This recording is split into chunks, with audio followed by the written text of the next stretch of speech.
السلام عليكم، مرحبا بكم في قناتي كويزين سكري صالي مالح وحلو. وصفتنا اليوم كيكة بالفواكه الحمراء، كتجي رائعة لا شكلا ولا مذاقا، كتجي خفيفة هشيشة، مذاق رائع بنين بزاف متشبعوش منه، خصوصا مع الصوص ديال الفريز ولا ديال الفرامبواز اللي كتزيدها بنة على بنة. مكونات بسيطة وبطريقة سهلة. إذا عجبكم الفيديو متنساوش تضغطوا على زر الإعجاب وتشتركوا في القناة ليصلكم الجديد من الوصفات. تبعوا معايا الفيديو خطوة بخطوة ونوجدوها مجموعين. غنحتاجو 2 بيضات،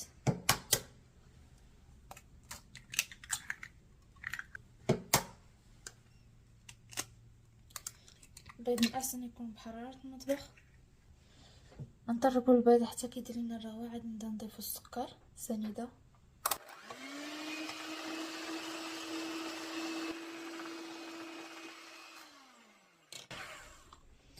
بعد نضيفو 120 غرام ديال السكر، بعبار كاس العنبة، كاس الا ربع ديال السكر سنيدة.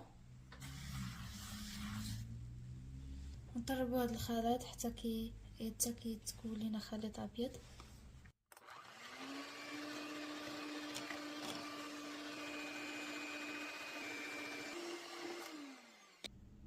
بعد نضيف قبصة ملح، نضيف قليل من الفاني، بعد نضيف 4 كاس يكون عامر ديال الزيت بعبار 45 غرام 45 مل ديال الزيت.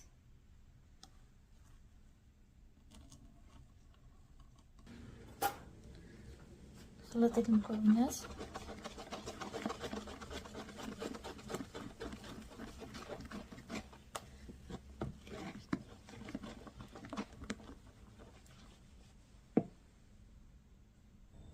هنا عندي 100 مل ديال الحليب بعبار كاس العنبة ثلثين، يعني كاس العنبة كتقسمو على 3 كتاخدو جوج قسمات.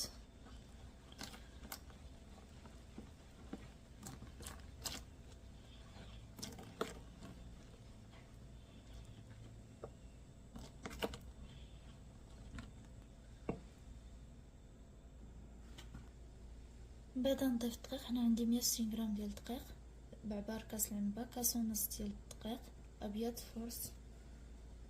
الدقيق ضروري متغربلوه.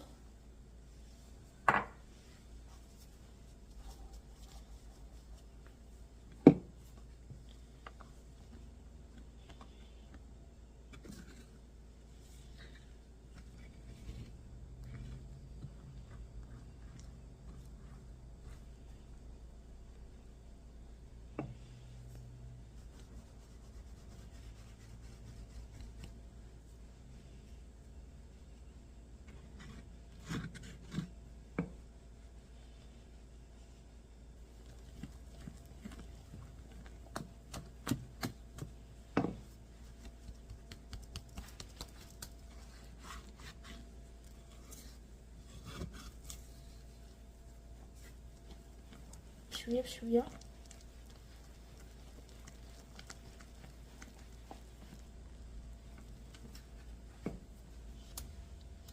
من بعد نضيف 2 خمارات 14 و 16 غرام، نضيف معلقه صغيره ديال الخل،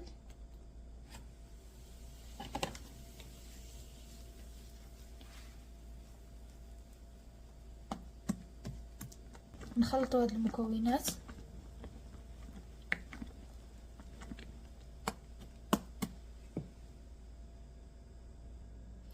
نخويو الخليط في هاد المول ديال الحلوى. تقدروا ديروا في اي مول عندكم، ديروا ديال الكراتان ولا اي مول كتفضلوا، ضروري ما تدهنوه بالزبده ولا ديروا الزيت والدقيق.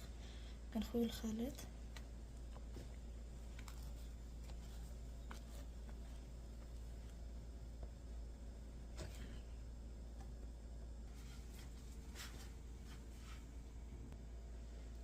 غناخدو الفواكه الحمراء. هنا عندي فرامبواز وعندي البلوبيري. ناخدو الفواكه الحمراء، تقدروا تستخدموا اي فواكه حمراء متوفره عندكم، تقدروا تستخدموا الفريز الحب ملوك اللي متوفر. كنديروها بشكل عشوائي. الفريز تقدروا تقطعوا طريفات وتضيفوه. الفواكه كانوا عندي مجمدين.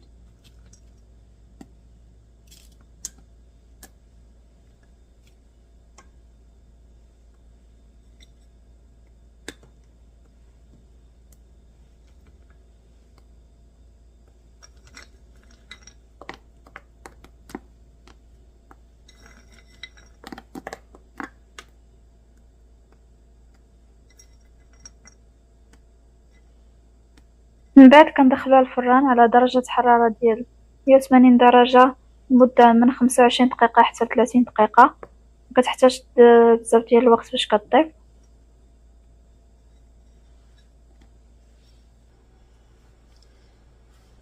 بالنسبه للتزيين، هنا عندي 150 غرام ديال الفرامبواز، كان عندي مجمد. تقدروا تعوضوه بالفريز، ولا تقدروا تزينوه بالكونفيتور العادي. نضيف ليه 2 معالق كبار ديال السكر سنيده. تقدروا تضيفوا حتى 3 المعالق الا بغيتو يجيو حلو بزاف. ديال القطرات ديال الحامض. من بعد كنديرها على عافية متوسطة، كنبقى معاك في الخليط حتى كيولي لنا على شكل كونفيتور. كيكون عاقد شويه، ما كيكونش سائل. تقدروا تميكسيو بالميكسور. كي كان بعد ما خرجتها من الفران كتجي على هذا الشكل هذا. كنخليوها حتى كتبرد وكنديموليوها، كتجي رطبه.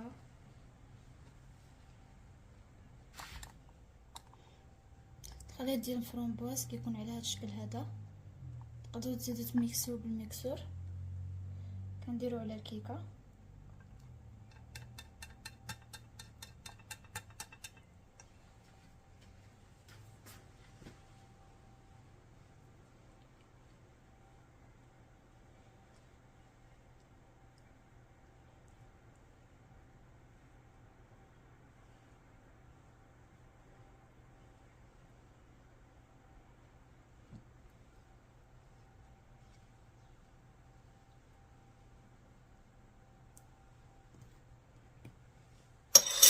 كتجي على هذا الشكل هذا. كنخليوها حتى كتبرد، من بعد نزينوها ونقدموها.